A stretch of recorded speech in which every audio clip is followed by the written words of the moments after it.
Well, Shabbat Shalom. I want to welcome everyone to the Sabbath Day conference call. This is Barbara serving as your host today, and also Brother Keith is here as your co-host.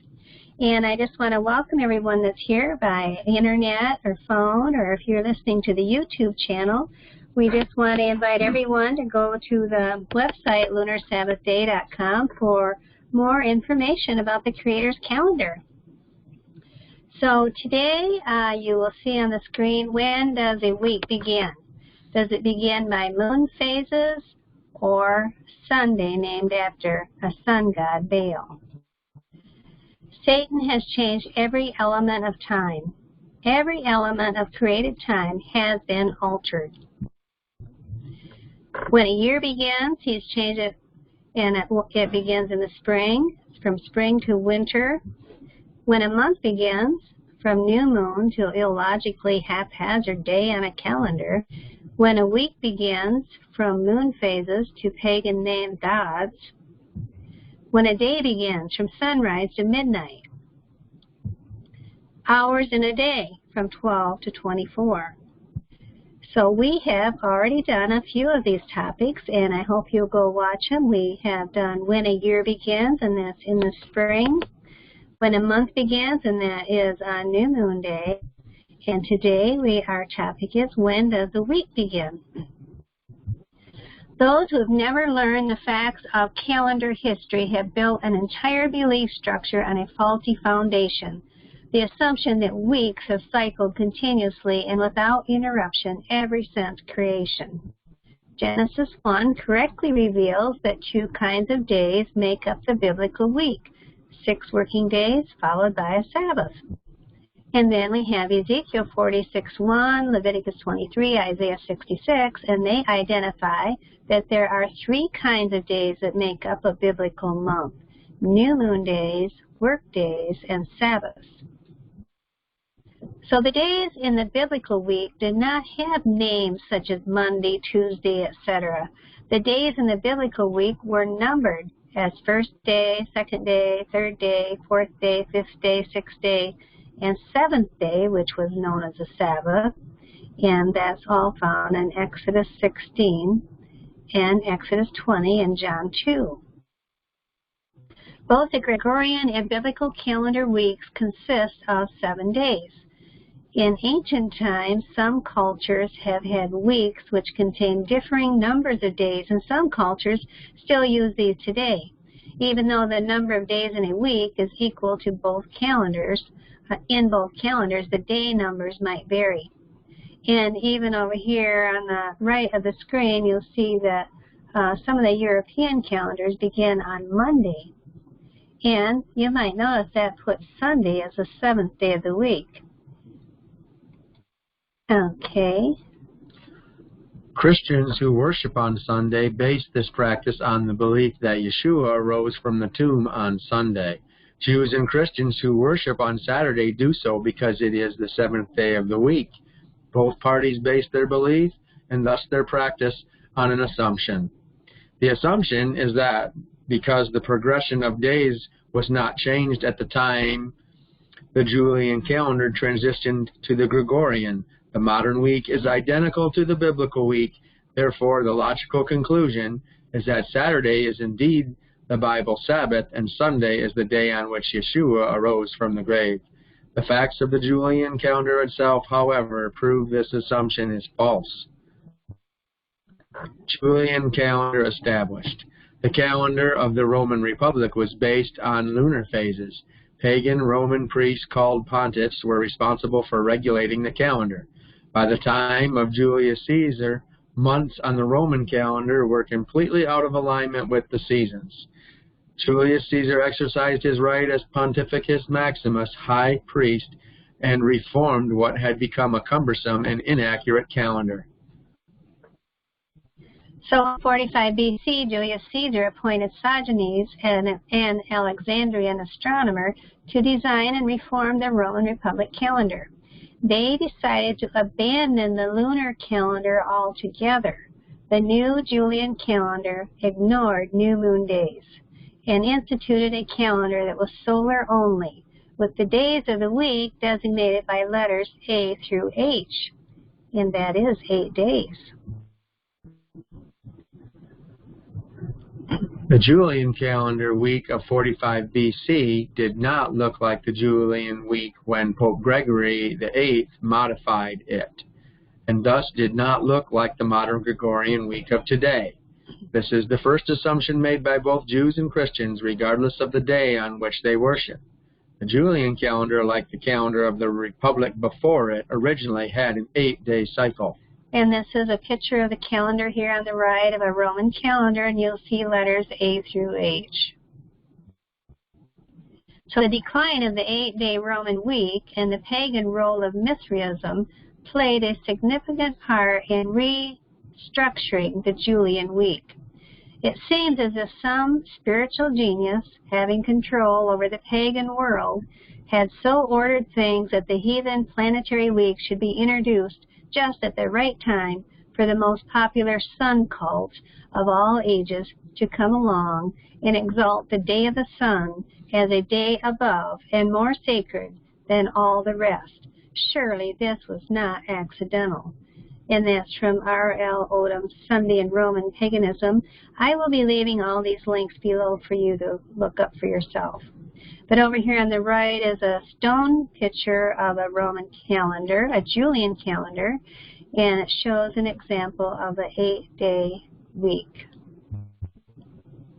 The Julian week began a centuries-long evolutionary process that ended in the week as it is known today.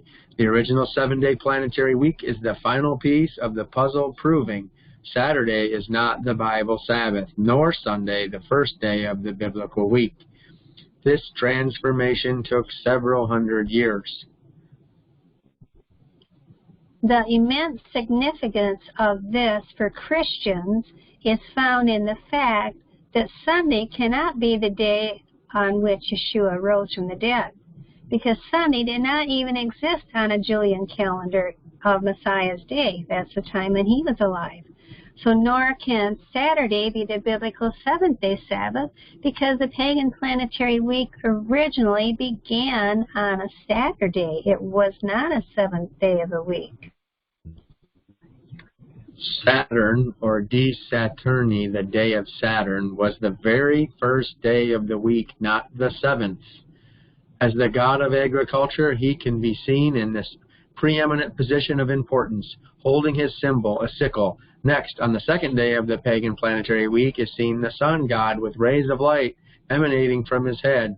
Sunday was originally the second day of the planetary week and was known as Dies Solis.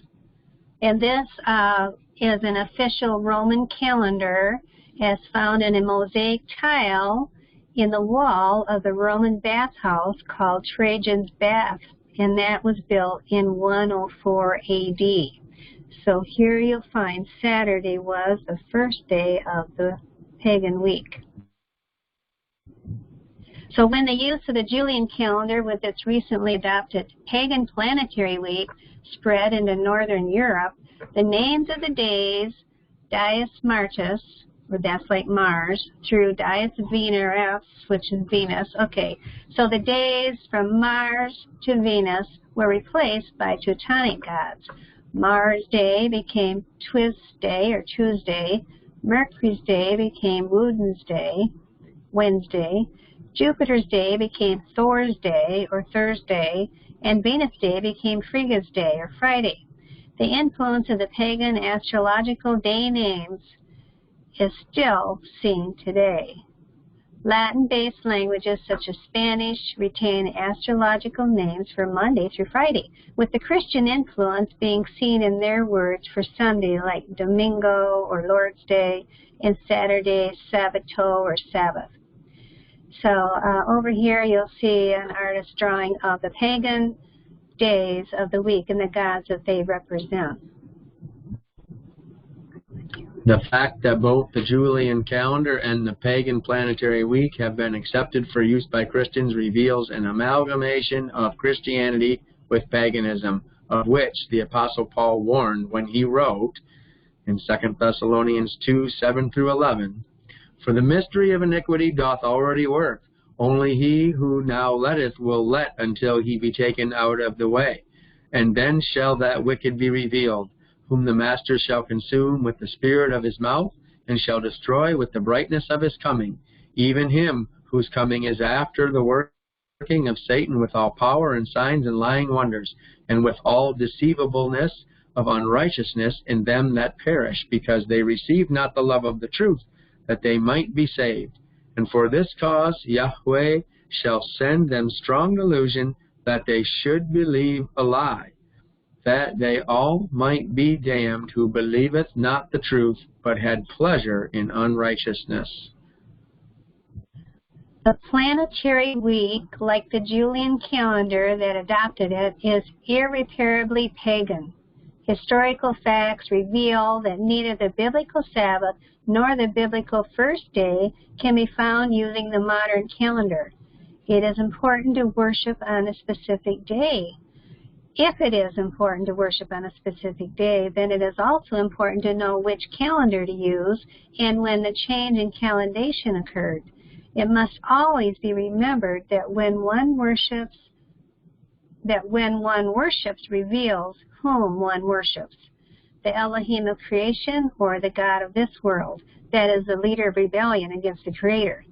Each deity has his or own calendar by which to be worshipped. Both Saturday and Sunday, as well as Friday, are pagan worship days. Which calendar will you use to establish your worship day? The 8th-day cycle of the Julian calendar was in use at the time of Messiah. However, the Israelites would not have kept the 7th-day Sabbath on the 8th-day weekly cycle of the Julian calendar. Even when the Julian week shortened to 7 days, it still did not conform to the weekly cycle of the biblical week, nor did it resemble the modern week in use today. Philo, a contemporary of Messiah. The writings of Philo are very important for establishing Judean practice and belief both before and during the Messiah's time here on earth. Philo lived from approximately 20 BC until about 50 AD. Thus, his lifetime spanned not only the years prior to the Messiah's birth, but also the years following his resurrection, not to mention the years in between.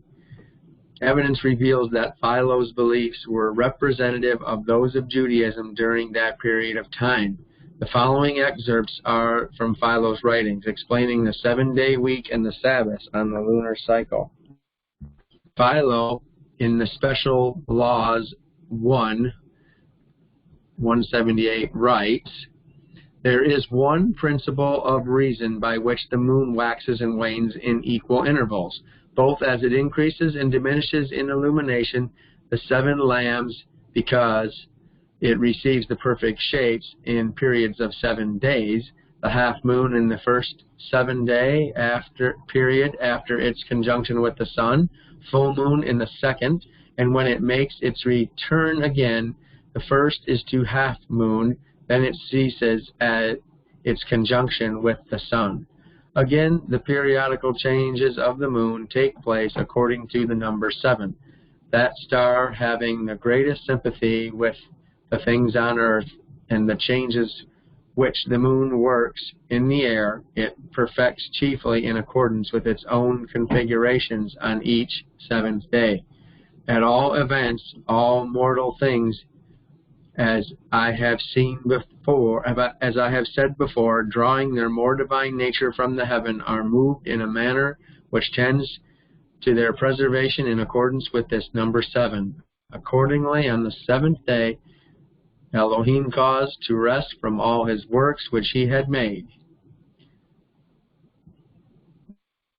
Modern Sabbatarians insist that Saturday is the Sabbath of the Bible because they believe that the 7-day week has cycled without interruption ever since creation. And that's how I was taught too in church. And one reason for this belief is the fact that when the Julian calendar changed to the Gregorian calendar in 1582, no days of the week were lost. And you'll see up here, the Thursday the 4th, and then it picked up the next day on a Friday. So on the Julian calendar, it was followed by Friday, October 15th. on the new Gregorian calendar by removing 10 days. Therefore, it is claimed because no days were lost when the calendars transitioned from Julian to Gregorian, the modern week is identical to the biblical week. However, nothing could be further from the truth. What happened to the other 3 days that are missing there?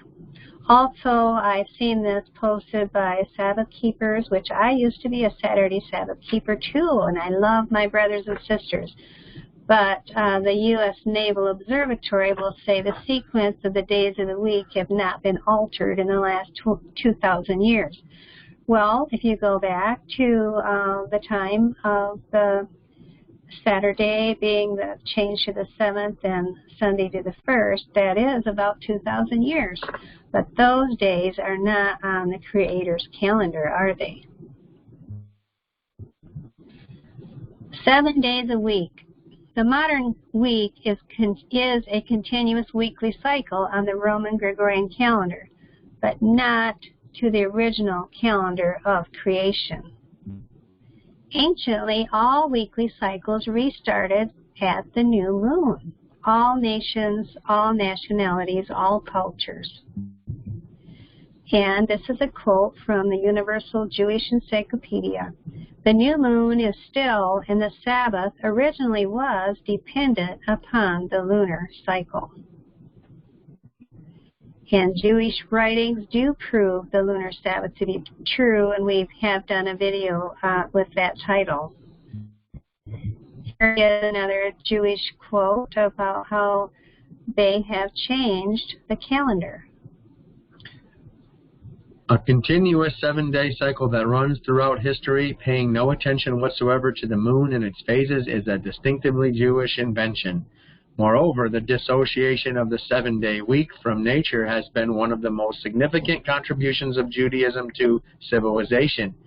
It facilitated the establishment of what Lewis Mumford identified as mechanical periodicity, thus essentially increasing the distance between human beings and nature. Quasi-weeks, weeks whose cycle restarts with the new moon, and continuously cycling weeks actually represent two fundamentally distinct modes of temporal organization of human life, the former involving partial adaptation to nature, and the latter stressing total emancipation from it. The invention of the continuous week was therefore one of the most significant breakthroughs in human beings' attempt to break away from being prisoners of nature and create a social world of their own. So in Ezekiel 46:1 says there are 3 kinds of days. There's a new moon day, we said this before, and a weekday and a Sabbath. So on new moon day, you can see on this sample calendar, is day 1 beginning the month. And it's impossible for the Creator's weeks to have cycled without end since creation for the mere fact that there are 3 kinds of days, and not just 2, as all the world has wandered after the beast, believing. So new moon day starts a month, and you have 6 working days and a Sabbath. 6 working days and a Sabbath. And then at the beginning of the next new month is new moon day. Yes, and this is, we did this also, you can look this YouTube up, 3 types of days in Scripture. Cycling weeks cannot remain unbroken for 6,000 years, 6 months, or even 6 weeks, for the very reason that the new moon day exists as a 3rd kind of day. It breaks a cycle of work days and Sabbaths every 29 or 30 days of the lunar month. For the new moon is the hallmark and beacon of Jehovah's appointed times of Mount Zion. Satan has enforced the Roman Gregorian calendar on the world. Months begin without the moon. Weeks are in a continuous cycle. The days of the week are named after pagan gods. And Daniel 7:25 says, And he shall speak great words against the Most High, and shall wear out the saints of the Most High, and think to change times and laws. As Messiah Yeshua quoted from the book of Isaiah, saying, Wherefore, Jehovah said, forasmuch as these people draw near me with their mouth, and with their lips do honor me, but have removed their hearts far from me, and their fear toward me is taught by the precept of men. It is better to follow Jehovah than man. It is better to follow Jehovah's word than any man's word, and it is better to follow Jehovah's calendar than any man-made calendar. So, and this is the calendar in the heavens, and we want to remind you, don't forget to go to our website, LunarSabbathDay.com, to access materials directly related to today's topic about the week. There's a lot of information there. So thank you for listening in today, and we'll be back next week, Yah willing.